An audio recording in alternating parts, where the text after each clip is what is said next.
Alright, nandito tayo ngayon sa party ng Dubai. Dito yan ata dito po sa Emirates Hill, Meredith Hills pala. Ito yan. Grabe. Ang ganda ng mga dito, mga dolls, mga idol. Tignan nyo, ang ganda ng siguro to sinadyang tinanim to. Oh, mayroon din palang coaching dumadaan doon sa loob yan. So ang ibig sabihin, pwede rin palang pumasok dyan. Hindi lang natin alam kung mga security dyan or tagabantay nung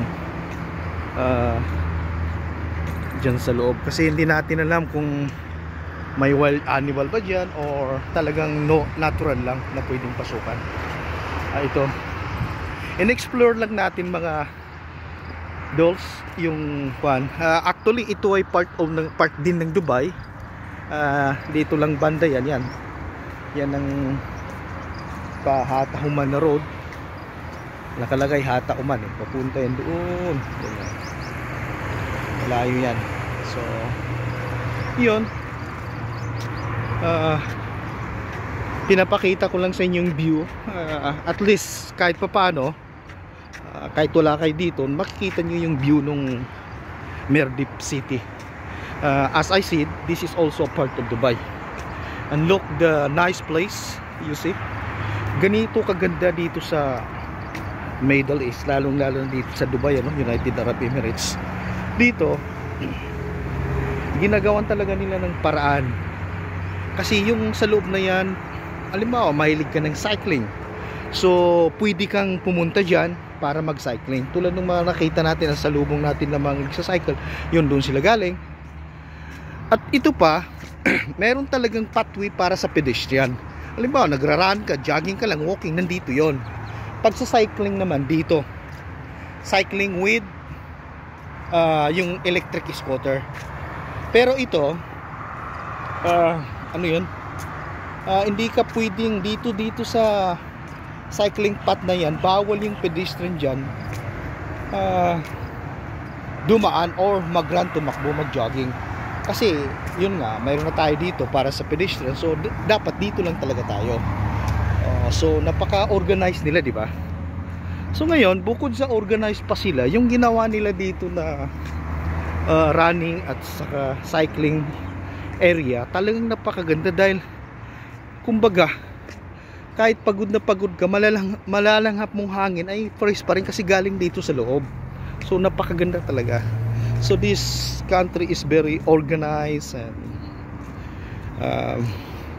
kumbaga mayroon silang consideration sa mga expat dito, na at least mayroong magandang mapuntahan kung gusto mong mag-exercise.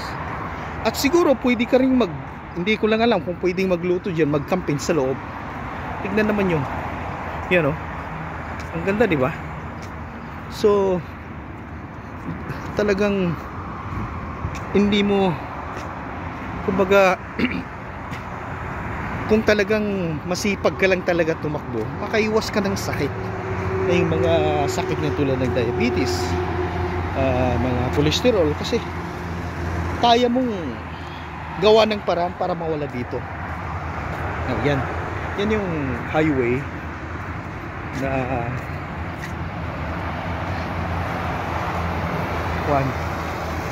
papuntang direction ata ng kunyan Hata or Azman, Hata-Uman. Ito, yan ang galing, di ba? So kung gusto niyo pumunta dito sa Dubai, talagang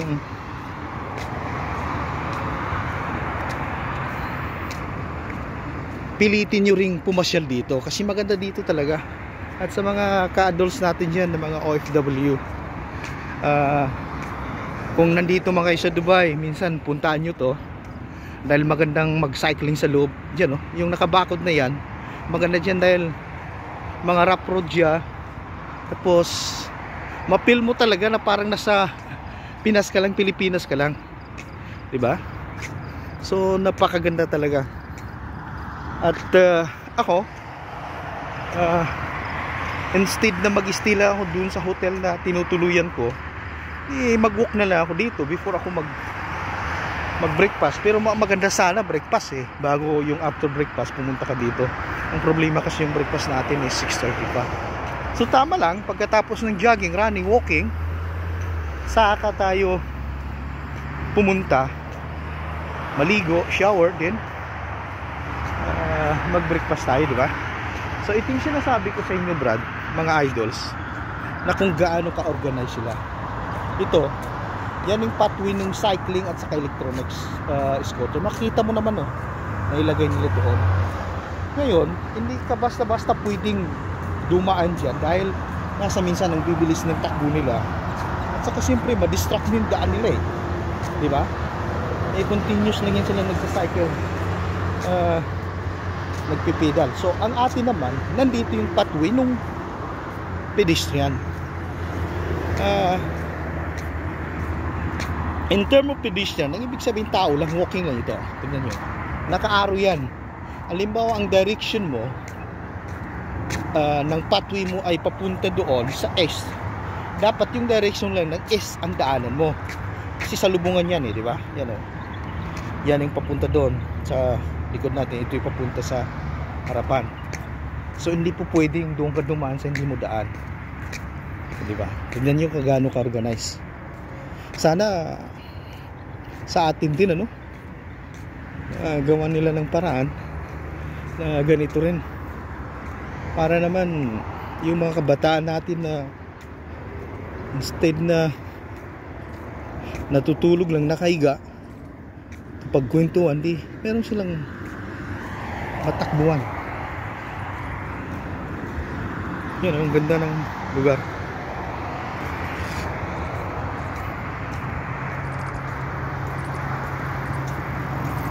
Yun si kabayo.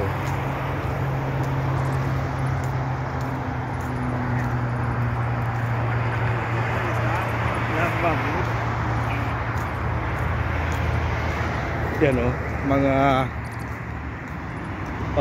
expat din. Tingnan nyo kung gaano kasipag sila. Mayroon silang yung grass cutter. Assalamualaikum. How are you? Kisay. Hatsay? Pakistani? Bengali. Bengali. Kimunatso? Alhamdulillah, very good. Galas.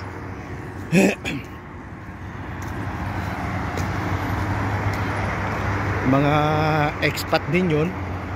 So sila yung maintenance ng mga garden dito. Tignan nyo naman, may tagalinis. Yan, ang ganda, di ba? Talagang well organized. Kisay? Atsay?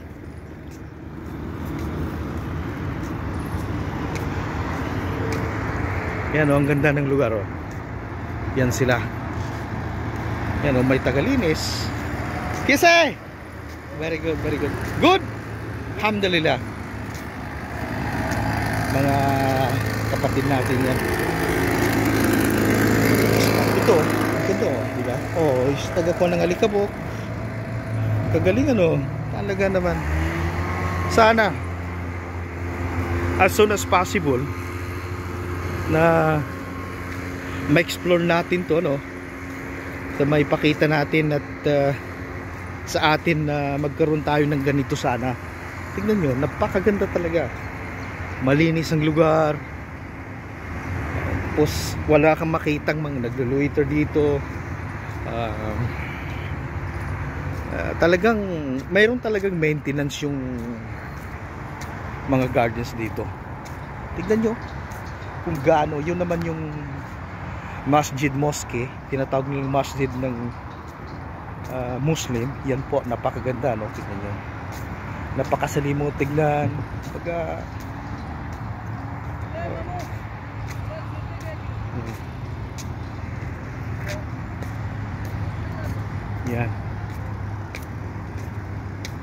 Yan naman tignan nyo yan, napakaganda po. Yun naman ang isang expat, napakasipag nila, malinis gumawa. So na-enjoy nila yung ginagawa nila talaga, kasi unang-una ngayon medyo mapipil mo na yung pagbabago nung weather dito medyo hindi na siya mainit, nagbabawas ng humidity. Yan, kagaling ng lugar na to. Talagang saludo ako sa government dito kung paano nila mapapaganda talaga yung lugar nila. Talaga naman, this is a matter of it's a matter of discipline talaga, kung paano i-disiplina ng leadership nila dito, paano nila i-organize ng maigi ang lugar nila. Tignan naman nyo yan. Ito po yung tulad ng sabi ko sa inyo, this is also part of Dubai, United Arab Emirates. Dito yan lang matatagpuan sa Mirdip area, kung saan yung nasaan yung Millennium Hotel, Mirdip Park, National Park, at Mirdip Hills. Ito, diba? Ang galing ano. Ito yung napakahaba yan. Hindi ko lang alam kung ilang kilometer yan, yung inikot natin. Dahil tulad nga sabi ko sa inyo, kahit gaano man yan kalayo, hindi mo siya mapipil na malayo. Kasi kumbaga naaliw ka doon sa mga nadadaanan mong lugar, na pwede kang magkaroon ng idea kung paano nila na organize ang lugar na ito, na hindi mo sukat akalay na sa city ka pala, pero parang nandun ka lang sa atin, dahil meron silang gubat dito. Yan o.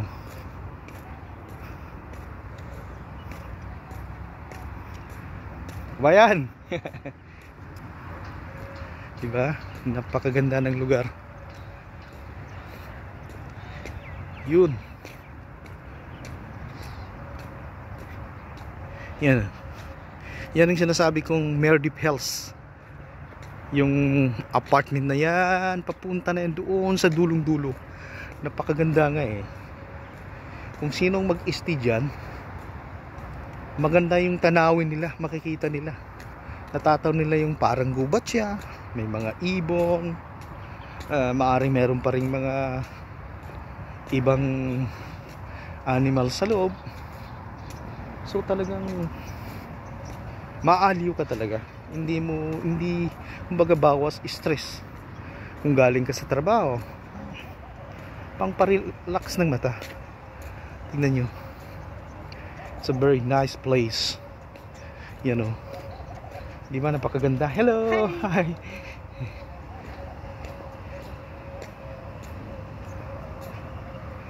That's a very perfect place to stay, no? Yan po yung Mirdip Hills. Papakita ko sa inyo, no? Ganyan. Anyway, yan, Mirdip City Hill na yan, uptown, papunta na yan doon sa dulo na yan. Pero ito yung Mirdip Hills. Dito rin naka-joint yung Millennium Hotel na kung saan tayo naka-stay for 1 month. Diba? Yes, yan yung sa kabayan, no? Talagang sarap ng buhay ni madam, oh. Tignan nyo. Ganyan kaganda dito. Kaya kung sino po ang gusto magbalak pumunta ng Dubai, don't delay. Just book your ticket and ask your family to get you here in Dubai. Kasi dito ang buhay natin kung sakasakali. At kung gusto mo rin namang pumunta ng ibang lugar like Canada, UK, so pwede kang magpa-residence muna dito, tapos mag-apply ka papunta sa ibang bansa rin. Di mas maganda, kasi kung dito ka na, kasi ang process daw dito, anyway, hindi naman ako nakapunta doon eh, pero as of my information, na mas madali daw mag-cross country from Dubai to another country. So yun lang ang advice ko sa inyo. Kung gusto niyo pumunta ng Dubai talaga, what I'm saying is do not delay. Just process your papers, take your passport from Department of Foreign Affairs, alright, apply it, then come and see the beauty of Dubai. Yan, tingnan nyo. At saka dito talaga, ang kagandahan kasi dito sa Emirates, part of Emirates or any part of GCC, kung pagbabasihan natin ay, kung ang pagbabasihan natin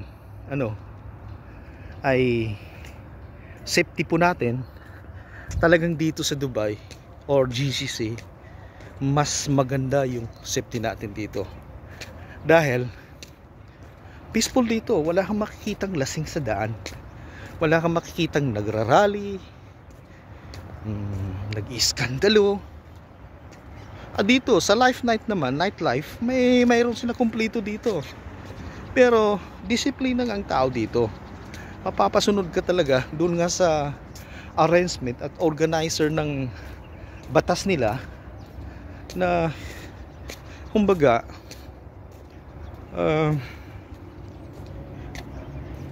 kung saan ka pwedeng uminom, doon ka lang. You have to stay there. Hindi pwedeng uminom ka sa kanto-kanto, di ba? So kaya maganda po. Kaya tulad ng sabi ko sa inyo, kung may plano po kayo, talagang huwag nyong i-delay ang plano nyo. Pumunta na kayo dito at hindi kayo ma-disappoint. I'm telling the truth. Hindi kayo, trust me, hindi kayo madi-disappoint dito sa Dubai. Dahil nandito yung magandang trabaho. As long as you follow the rule, walang magiging problema dito. Ganun lang. At of course, madali lang pumunta dito pag may kapatid kayo or mga hanggang 2nd degree siguro, as long as ma-meet yung hiningi ng immigration sa atin. So you can bring your family here, diba? Yun. So yan yung view natin ngayon, ano? So siguro dito ko na lang tatapusin muna ang aking live dahil I need to run now. I need to reach to my place where I am staying kasi medyo mataas na yung araw. Unang-una, pagod na tayo. So yun na lang gawin natin. Kaya yun, sa mga kababayan natin na gustong pumasyal dito, you have to come as soon as possible. Now without any doubt, magiging safety kayo dito. Tulad ng sabi ko sa inyo, GCC or Dubai, any part of GCC, especially United Arab Emirates, secure na secure po tayo dito. Yun lang. At kung sinong magbabalak pumunta dito, you guys are welcome here in United Arab Emirates. I-visit nyo ang Abu Dhabi, Dubai, dahil 7 ito eh. Actually, for UN po, ang Emirates ay composed of 7 Emirates. The capital is Dubai, Abu Dhabi, sorry, Abu Dhabi. Then Dubai, Sharjah, Al Quwain, Ajman, Fujairah, and Ras Al Khaimah. Kaya yan eh, 7 Emirates siya. So yun yung for UN po. Yun yung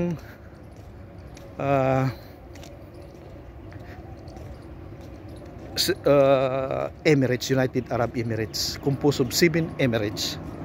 So anyway, Dubai rin kasi kahit ang Dubai ay hindi siya capital, pero siya pa rin yung kumbaga famous kasi nandito kasi yung mga matataas na building.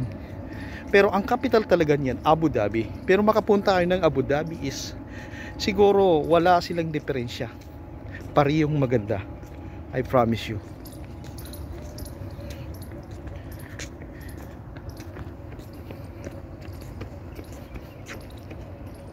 Alright, see you next vlog. Thank you so much and magandang umaga.